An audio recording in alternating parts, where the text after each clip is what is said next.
I freeze, coffee mug suspended halfway to my lips, as Carol's Facebook post fills my screen. My thumb hovers over the family photos, unable to move as my brain struggles to process what I'm seeing. Everyone is there. Mom, Dad, Tyler, Brittany, and her family. Aunt Jean from Florida. Even cousin Mark, who rarely leaves his basement apartment. They're gathered around the fireplace at my parents' lake house, arms draped over shoulders, faces flushed with laughter and belonging. Everyone except me. I set my mug down before my trembling hand betrays me. The ceramic makes a hollow sound against the granite countertop, like an echo in an empty room. December Family Reunion 2024. So blessed to have everyone together. Carol's caption mocks me from my phone. I zoom in on Tyler's face, catching the unmistakable smugness in his expression. He knew I wasn't invited. They all knew. My gaze drifts to the refrigerator where my calendar hangs, the date circled in red. Family reunion, the 15th of December. Yesterday, the day I'd been waiting for, preparing for, the day that apparently happened without me. A memory surfaces unbidden. My cramped studio apartment during senior year, the flickering light above my desk as I worked on coding projects until 3 in the morning before heading to my barista job at 5. The contrast of my parents' comfortable suburban home, with its manicured lawn and updated kitchen, always lingered in my mind. I didn't mind the struggle. It was building something that mattered. The day I landed my position at Meridian Tech, Dad had been polite but distracted. Mom had asked if it came with health insurance. Tyler had snorted and asked if I'd be playing with computers all day. Only I understood what it meant. Financial security, finally. I remember the first support check I wrote them. My hands had shaken then too, but with pride. I'd framed a copy of it before sending the original, proof that their daughter had made it. $200,000 later, I stand in my kitchen, staring at people who didn't think to include me in their holiday gathering. I take a deep breath and open my banking app, the numbers confirming what I already know. The monthly transfer to my parents processed 3 days ago. As always, without fail. My resolve hardens as I move with deliberate purpose. First, the screenshots of Carol's post saved to my phone. Then, the bank statements printed neatly from my home office. Each monthly transfer of the past 5 years. The extra payments, Tyler's car, when he totaled his previous one. Brittany's emergency dental work. The new roof for my parents' house. I slide everything into a folder, pressing it closed with a firm click. In my bathroom, I smooth my hair and apply lipstick with precision. The woman in the mirror looks calm, controlled, prepared. Not this time, I tell her quietly. The drive to my parents' home takes 23 minutes. I know because I've made this journey countless times, usually responding to some urgent need or manufactured crisis. The same house I helped refinance when Dad's commission-only sales job hit a slump 3 years ago. Headlights illuminate the familiar mailbox, the one I paid to replace last spring. I park behind Tyler's BMW vehicle that wouldn't exist without my monthly contributions to his temporary financial shortfall that has somehow lasted 4 years. The scent of roasted turkey greets me as I enter without knocking. They're already seated around the dining table, the good china gleaming under the chandelier. My mother looks up, surprise briefly crossing her face before she smiles. "Lauren, honey, I didn't know you were coming for dinner tonight." "Thought I'd surprise you," I say, hanging my coat carefully on the rack. "Hope there's enough food." "Always room for one more," Dad says without looking up from his plate. He's wearing the watch I bought him for his birthday, the one he called too extravagant before accepting it anyway. Tyler snickers into his wine glass. "Yeah, surprised to see you away from your computer on a weeknight. No emergencies at work?" "Not tonight," I reply, taking the empty seat next to Brittany, who immediately shifts slightly away. Mom serves me a generous portion of green bean casserole, my least favorite dish, despite mentioning it every holiday for the past decade. "So, Brittany says Tyler just put a deposit down on a lakefront property. It's an investment opportunity, very exclusive." I nod, cutting my turkey into precise pieces. "Sounds expensive." Tyler puffs up visibly. "Well, you know what they say. You have to spend money to make money." Dad launches into a complaint about the property tax increase, absent-mindedly adjusting his watch. I let the conversation flow around me, waiting for the perfect moment. When there's a natural lull, I set down my fork and ask with practiced casualness, "How was the family reunion yesterday?" The silence that descends is absolute. 5 pairs of eyes fix on me, expressions ranging from shock to discomfort toying Tyler's case on disguised amusement. "What reunion?" Mom asks, her voice pitched slightly too high. I reach for my water glass, taking a deliberate sip. "The one at the lake house. The one Aunt Carol posted about on Facebook this morning." Tyler smirks. "Oh, that reunion. Yeah, it was yesterday." Brittany jumps in, her voice syrupy sweet. "Oh my God, Mom, you didn't tell Lauren? Oops." Mom glances nervously at Dad, who clears his throat authoritatively. "Must have slipped our minds," he says, waving his fork dismissively. "You're always working anyway. Wouldn't have expected you to make it." I place my phone on the table, screen up, Carol's post clearly visible. Funny, since it's been on my calendar for months. "Lauren," Mom begins, her tone shifting to the one she uses when she wants something. "Don't make a big deal out of nothing. It was just a small gathering." 27 people, I say, scrolling through the photos. Every family member except me. Tyler rolls his eyes. "So dramatic. It's just a stupid reunion." I open my purse and withdraw the folder, placing it next to my phone. The table falls silent again as I flip it open, revealing the neatly organized bank statements. "If I'm not important enough to invite," I say, my voice steady despite the thunder of my heartbeat, "then you don't need my money either." Tyler's laugh slices through the silence, too loud and hollow against the dining room walls. "You're kidding, right?" His eyes dart to my folder, then back to my face. "This is just some dramatic little show." "It was a misunderstanding, Lauren," Brittany says, scooting her chair closer to mine, her hand reaching for my arm. I shift just enough that her fingers grasp empty air. "We thought you were busy. You know how you always are." Mom's eyes begin to glisten, the tears forming right on cue. "You can't do this to your family," she whispers, voice trembling with practiced precision.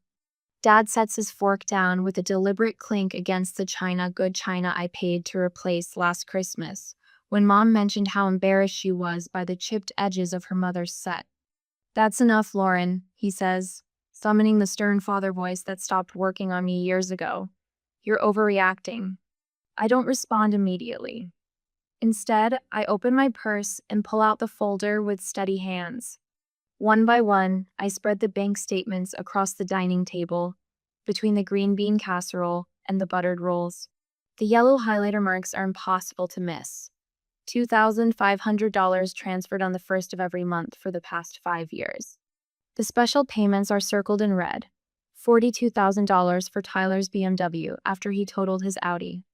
$8,700 for Brittany's emergency dental work that her insufficient insurance wouldn't cover. $24,500 for my parents' new roof and kitchen renovation. The last statement sits in the center, the $60,000 lump sum payment that cleared their second mortgage when Dad's commissions dried up during the pandemic. No one speaks. The only sound is Mom's fork slipping from her fingers onto her plate. Tyler's expression shifts from mockery to something closer to panic. His phone vibrates against the table. He glances down, swipes the notification away. It vibrates again and again. "Those your credit card alerts?" I ask quietly. The color drains from his face. "You don't understand," he says, voice dropping. "I've got payments due. Big ones. I'm already maxed out on 3 cards." "Tyler," Mom hisses, shooting him a warning look. "What?" She needs to know what she's doing. He turns back to me, voice rising. "I could get evicted, Lauren. Is that what you want? Your brother homeless because you're throwing some tantrum? You have the money." He slams his hand down, making the water glasses jump. "It wouldn't even hurt you. What else are you spending it on anyway? It's not like you have a family to support." Brittany slides her chair closer to Mom, draping an arm around her shoulders with practiced concern.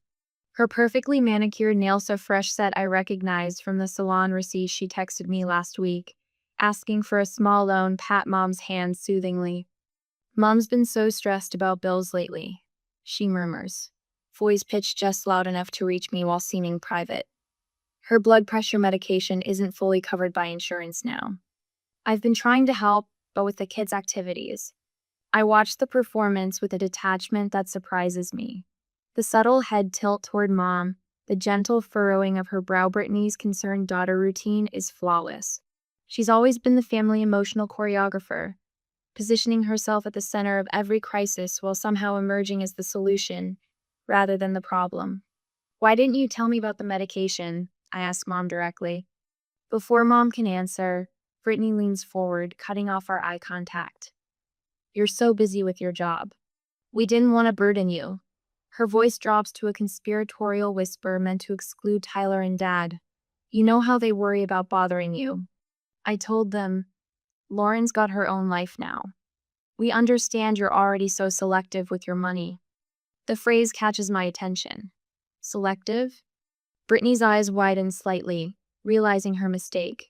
She recovers quickly, squeezing Mom's shoulders. Lauren doesn't mean it, Mom. She's just tired from working so much. I glance at the family photo on the credenza last Christmas at Aunt John's. I'd flown in from a client meeting in Seattle, exhausted but determined not to miss it. In the background, I can see Brittany whispering to our cousin Amy, both looking in my direction with expressions I'd mistaken for admiration. How long have you been telling people I'm stingy with my money, Brittany? I ask quietly. I would never, she begins, but Tyler snorts. Please. You told Uncle Rob that Lauren refuses to help with family emergencies because she's saving for some fancy condo renovation. That was the same week she paid for your kid's private school deposit. Is that what you've been telling people? That I'm stingy with my money? Dad clears his throat, sitting up straighter. Lauren, this discussion is over. You will not stop supporting this family. His tone leaves no room for debate yet. At least that's clearly his intention.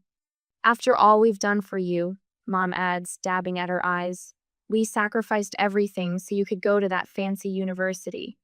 I had a full scholarship, I remind her, and worked 3 jobs to cover living expenses. We gave you values. Dad's voice rises. Family takes care of family. That's how we raised you. Is that why you've been telling relatives I'm still figuring things out professionally? Why Aunt Jean asked if I was still at that computer help desk job? Silence descends again, heavier this time. The realization settles in my chest like a cold stone. I'm not their daughter. I'm their bank. The golden goose they're terrified of losing. I stand, suddenly needing space. They rise with me, closing and Mom reaching for my hand, Brittany blocking the doorway, Dad stepping closer to my side, Tyler hovering by the table, eyes darting between me and my purse, as if calculating whether he could grab the bank statements before I could stop him. Behind them hangs our family portrait from 3 years ago. We're all smiling, coordinated in blue and beige, Dad's hand on my shoulder. I remember writing the check for the photographer the next day. My decision is final. My voice remains steady, though I feel a deep ache spreading beneath my ribs. Grief for the family I thought I had. I gather my things with deliberate slowness, tucking the statements back into my folder. The key to their house, my parents' house, feels suddenly heavy in my pocket. I place it on the table, metal against wood, making a final decisive sound. Would you like some dessert before you go? Mom asks desperately. I made your favorite apple pie. I shake my head. At the door, I pause, looking back at the home I've been helping pay for, at the people who excluded me from their lives while accepting my money. Something shifts inside me, not regret, but resolution. I'll always be your daughter, I tell them quietly, but I will no longer be your bank. I close the door behind me, the cool evening air washing over my heated face. For the first time in years, I drive away without a promise to fix something, without an invoice waiting in my inbox. It feels like breathing after years underwater. My phone vibrates against the kitchen counter for the 17th time this hour. I don't need to look to know who it is. The screen lights up again. Tyler. Ha ha. Okay. You made your point. Now send the money. I take a sip of my tea, waiting for what I know will follow. 3, 2, 1. Lauren, I'm serious. If you don't send it, I'm screwed. The desperation in his messages escalates with each notification. If you don't help me, my credit will tank. Do you want that on your conscience? I place my mug down and silence my phone, but not before catching a glimpse of 5 missed calls from Mom. Her voicemails range from tearful pleas, "Lauren, honey, we need to talk about this misunderstanding," to barely contained anger, "I didn't raise you to be this selfish." My laptop pings with an email notification. Dad, with the subject line, "Family Responsibility." The preview shows just enough for me to see his opening line. "It's time you act like an adult and stop this childish." I close my laptop. On my tablet, Brittany's latest passive-aggressive Facebook post appears. "True family stands together through everything. Blood is thicker than water. Family loyalty. Disappointed." 3 angry face emojis from cousins who weren't at the reunion either. My condo, normally my sanctuary after long days of coding, now feels like a fortress under siege.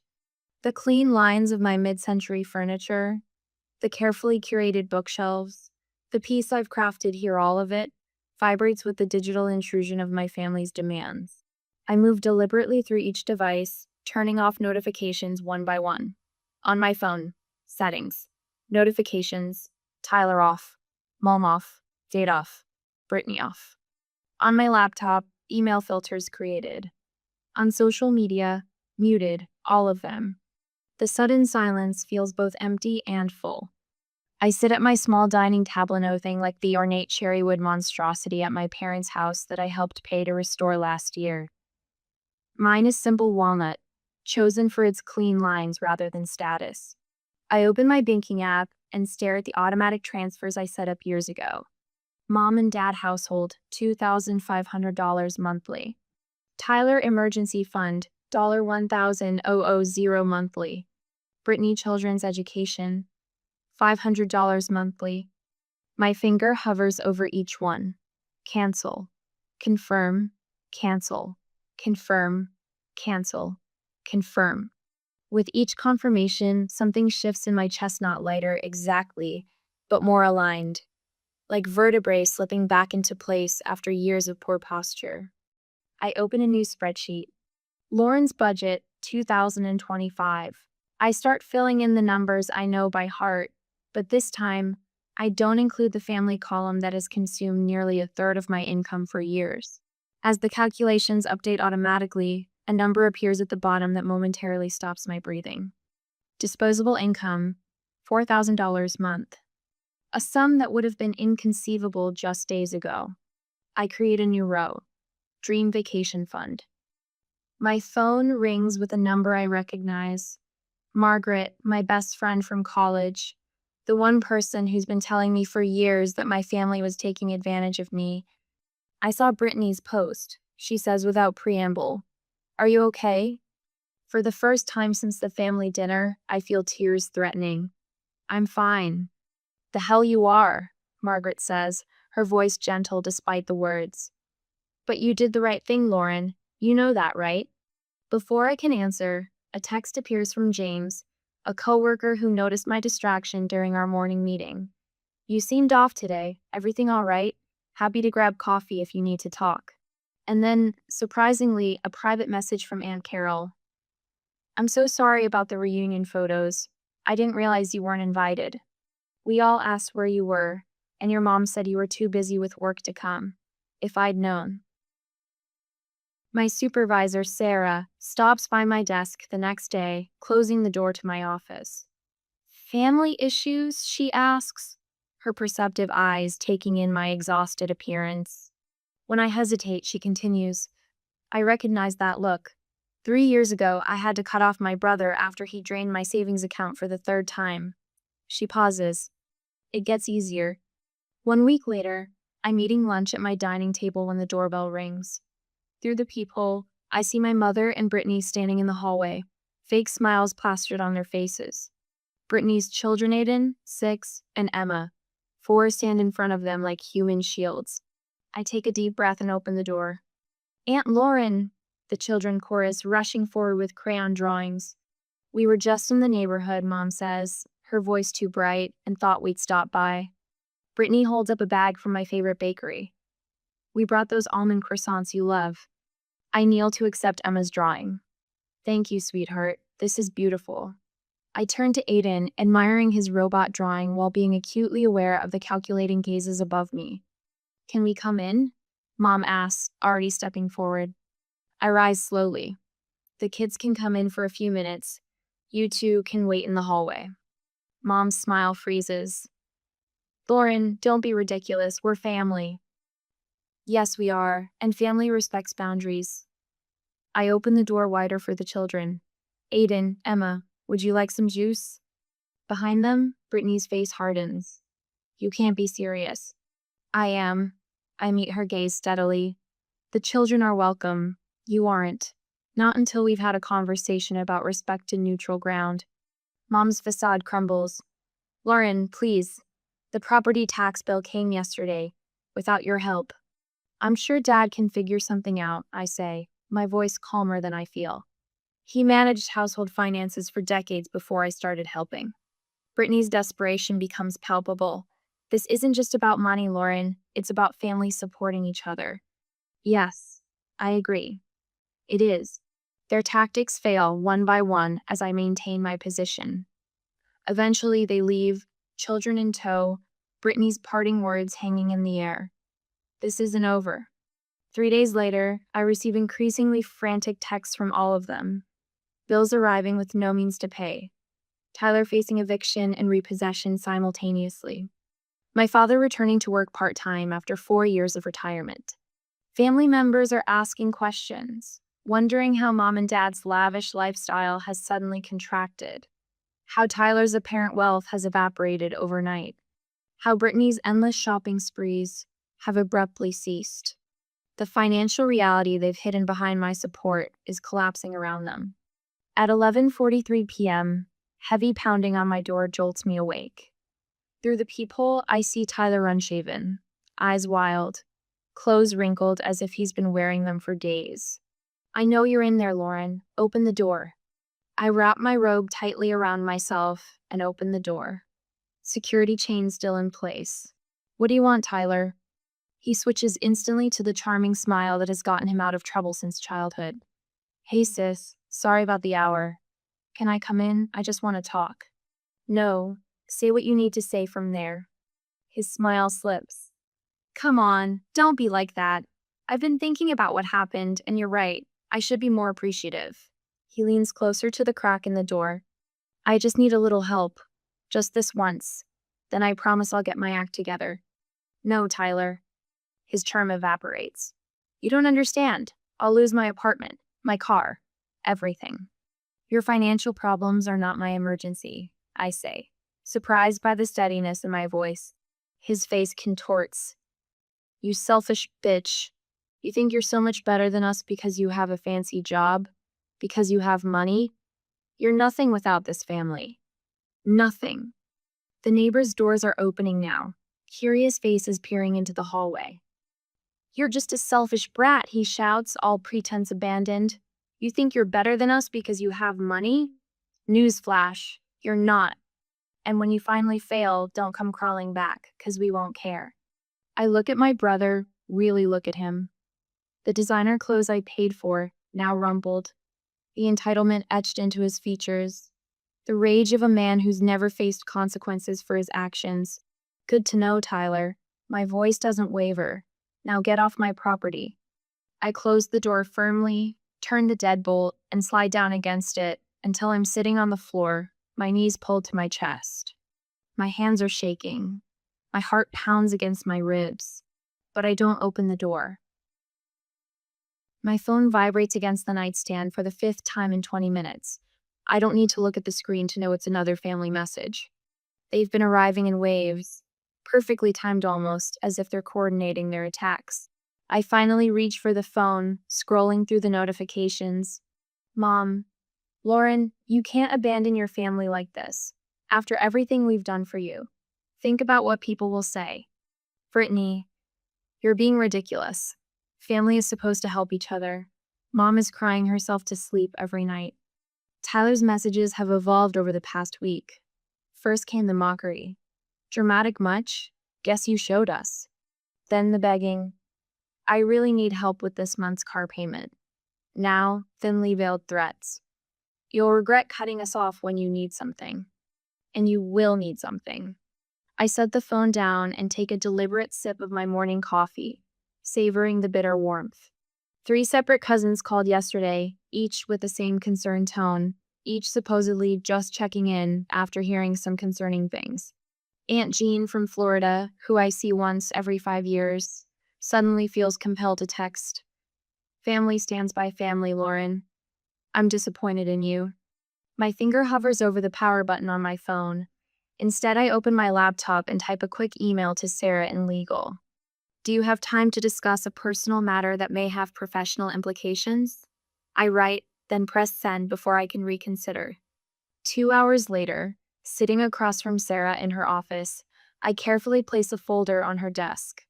Inside are screenshots of every message, every voicemail transcript, and a log of all family contact attempts. I'm concerned this may escalate, I explain, keeping my voice steady. My brother has made comments suggesting he might contact clients or appear at the office. Sarah nods, reviewing the documents with a practiced eye. Smart to document everything, she says. Let's talk about a protection plan.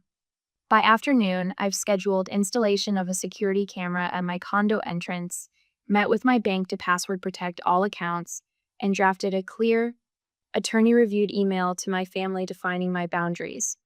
Effective immediately, I will not respond to communications that are demanding, threatening, or manipulative in nature.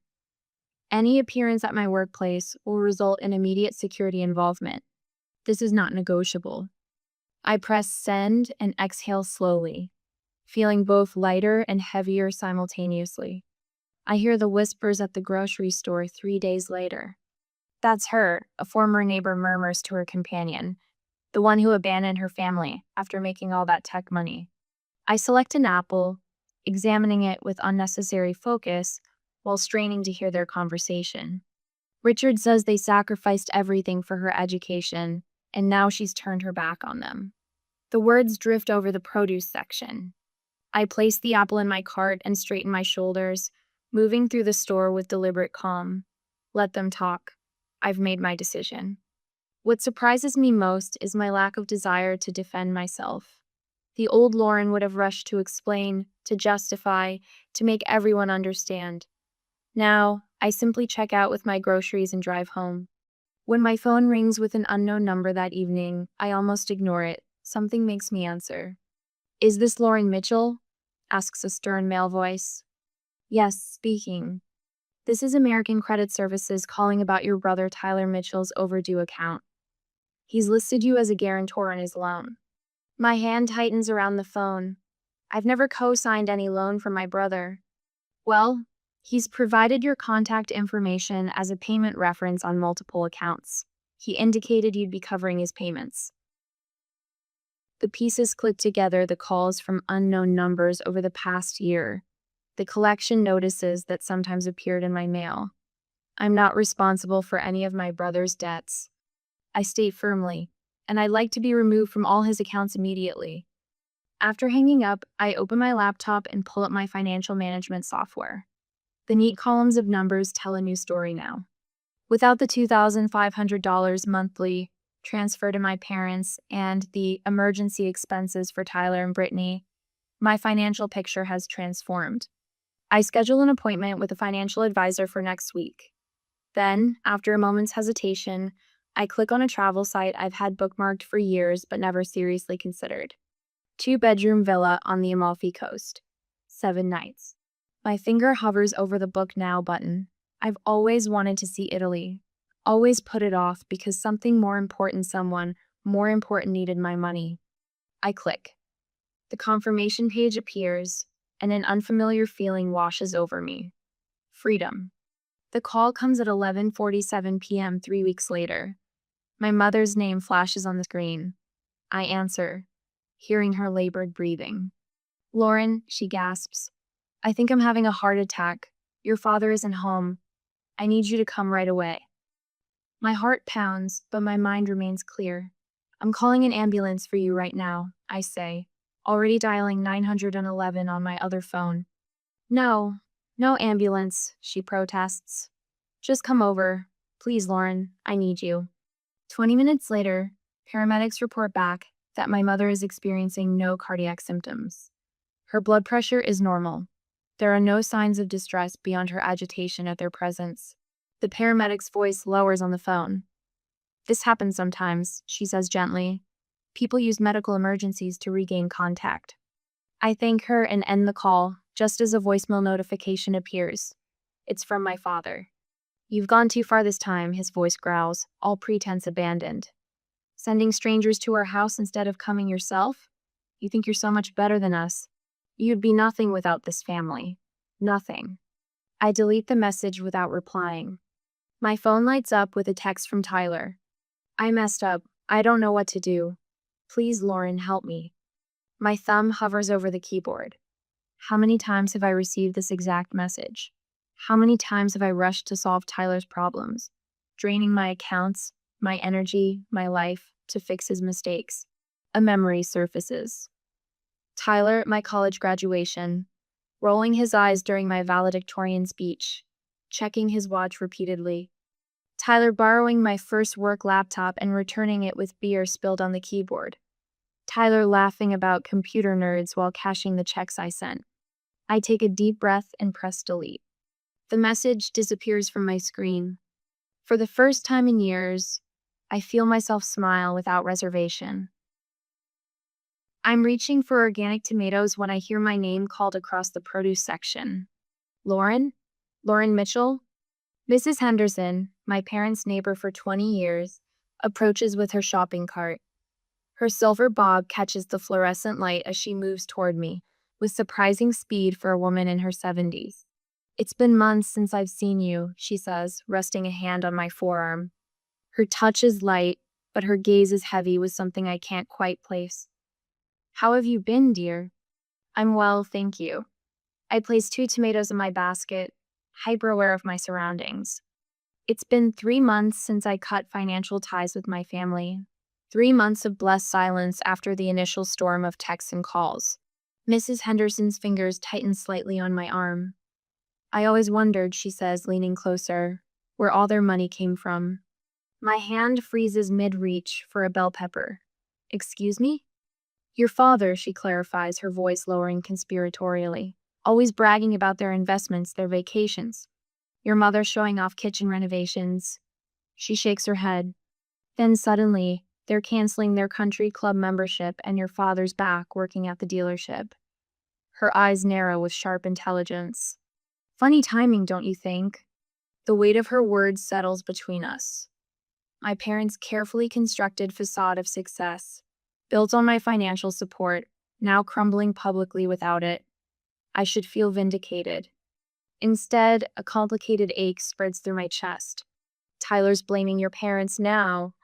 Aunt Carol says through the phone, no trace of her usual Southern cheerfulness, says they spoiled him instead of teaching responsibility. Rich, coming from him, but there it is. I grip the steering wheel tighter, navigating through traffic. And Mom and Dad?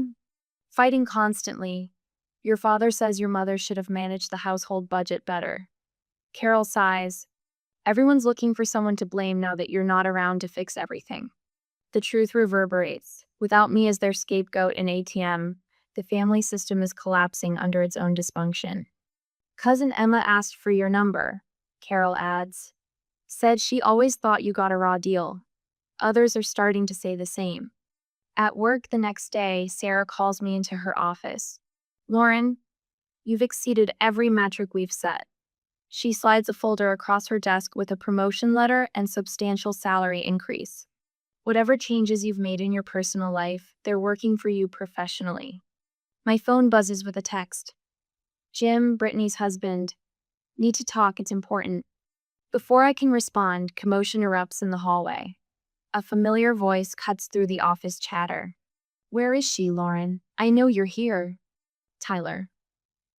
My stomach tightens as I step out of Sarah's office to see my brother, disheveled and wild-eyed, being blocked by our receptionist. Sir, you need to leave or I'm calling security, she warns. Lauren, Tyler spots me. You think you're better than all of us now? Too good for family? His voice cracks with desperation. Mom's crying every day because of you. Colleagues pause, watching the scene unfold. I feel their eyes but stand perfectly still, refusing to match his chaos with mine. Tyler, this is my workplace, I say, keeping my voice steady. You need to leave. You've always been selfish, he shouts as security arrives. What about family loyalty, after everything we've done for you? I don't flinch as they escort him toward the elevator, his accusations echoing down the hallway. The doors close on his angry face, and the office falls silent. Everyone back to work, I say calmly, turning to my stunned colleagues. Nothing to see here. Sarah squeezes my shoulder as I return to her office. Are you okay? Actually, yes, I realize, surprised by the truth of it. I am. That evening, as I review my investment portfolio watching 3 months of untouched savings grow, my phone rings with Jim's number. I wanted to apologize, he says before I can speak. I had no idea Brittany was taking money from you while we had our own emergency fund. She told me you were struggling, I say carefully. We were never struggling. His voice tightens with controlled anger, not at me, but at his wife. Lauren, I've been trying to set boundaries with your family for years, but they're relentless. That they are, I agree, surprising myself with a short laugh. How did you do it, he asks, his voice dropping to almost a whisper. How did you finally break free? The question catches me off guard, this impossible alliance forming across family lines. I stopped believing I was responsible for fixing their problems, I say finally. The certified letter from my attorney arrives the next morning. I run my finger over the embossed letterhead before setting it on the kitchen counter. Inside, legal documentation establishing clear boundaries for future contact, removing my name from any financial commitments to the family home, and official notification that all monetary support has permanently ceased. My phone pings with a notification. The bank confirms Tyler's car has been repossessed, the same car I'd been making payments on for years. The Mercedes he'd parked defiantly in my visitor spot during his last emergency visit. For the first time in years, I sleep through the night without checking my phone. No midnight texts about broken water heaters or overdrawn accounts. No pre-dawn calls about Tyler's latest crisis. In the morning light, I stand before my bathroom mirror, studying my reflection. The woman looking back seems different, shoulders relaxed, jaw unclenched, eyes clear and focused. The constant weight I carried for so long has visibly lifted, as if I've shed an actual physical burden. I think about what Mrs. Henderson said in the grocery store, about Jim's hushed questions, about Tyler's desperate scene in my office, about how sometimes the true purpose of difficult boundaries isn't just protecting yourself, but forcing others to finally grow up. The scent of rosemary and garlic fills my condo as I arrange a final sprig of herbs on the roasted vegetable platter. Through the kitchen window, December snow falls in gentle flakes, nothing like the blizzard of emotions that engulfed me this time last year. Need any help? Margaret calls from the living room where she's adjusting a string of tasteful white lights along my bookshelf. Just about done, I reply, surprised by the easy calm in my voice. A year ago, that voice trembled as I confronted my family over a dining table laden with manipulation and decades of expectation. I glance at the new photos adorning my wall, shaking at Starved Rock with James and his wife, Sarah, and I at the company retreat, a group shot from the financial literacy workshop I now lead monthly. Not a single image features the people who share my DNA. Yet these frames hold more genuine family than I've known in 32 years. My phone buzzes on the counter. Once, that sound would have triggered an immediate spike of adrenaline, another family emergency, another drain on my bank account, another reason I wasn't good enough despite everything I gave. Now, I check it at leisure, smiling at the text from a hiking group about next weekend's trail. The doorbell chimes, and I open it to find James and Lisa, their arms filled with a homemade lasagna and a bottle of wine. Sorry we're early, Lisa says, unwinding her scarf. James was worried about the snow. Always the planner, I laugh, accepting their offering. Come in. Soon my modest living room hums with conversation. Sarah arrives with her partner, followed by two colleagues from the literacy program.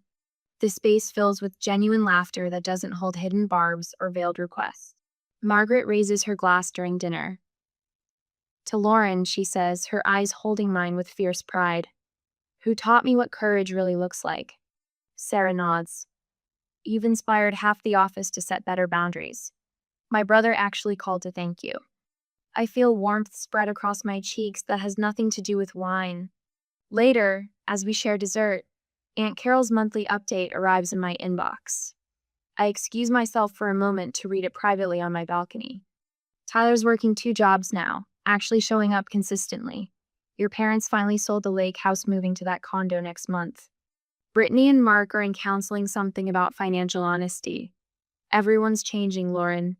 Slowly, painfully, but changing." Cold air fills my lungs as I absorb this. Without me as their safety net, they're finally learning to stand. The knowledge brings complexity, satisfaction tinged with grief for all the years wasted in our dance of enablement. Back inside, I catch sight of a small photo on my bookshelf, younger me, graduation day, eyes bright with hope before years of familial extraction dimmed them. Beside it sits my journal, tracking the emotional terrain I've navigated this year, and my latest bank statement with its healthy balance and absence of outgoing support payments. My therapist's words echo, "Boundaries aren't walls, they're bridges to healthier relationships if others choose to cross them respectfully." Later that week, I sit with Zoe, a 24-year-old participant in my financial literacy program. Something in her hesitant questions about family obligations reminds me of myself a decade ago. "My mom says it's my responsibility since I got the good job," she whispers. I reach into my bag and hand her my copy of Financial Boundaries, the book that helped rebuild my self-worth after years of erosion. "Your success doesn't make you responsible for others' choices," I tell her. "Helping is wonderful. Being exploited isn't." The recognition in her eyes tells me the cycle might break here. When the invitation to next year's family reunion arrives in the mail, I don't immediately toss it. Instead, I consider it thoughtfully before writing my conditions for attendance on crisp stationery. My father's voice sounds older when he calls to discuss it. "Lauren," he begins, then pauses. "We didn't see what we were doing to you. I'm sorry." The apology is imperfect, halting, but the first genuine words we've exchanged in years. "I'll consider coming, Dad," I say finally. But this time, it's on my terms. That evening, I stand on my balcony watching twilight embrace the city. Wind shimmies a housewarming gift from Margaret sing, softly in the breeze. I close the family album I finally found courage to revisit, running my fingers over its worn cover. Sometimes, I whisper to the fading light, the most loving thing you can do for family is to stop protecting them from the consequences of their actions.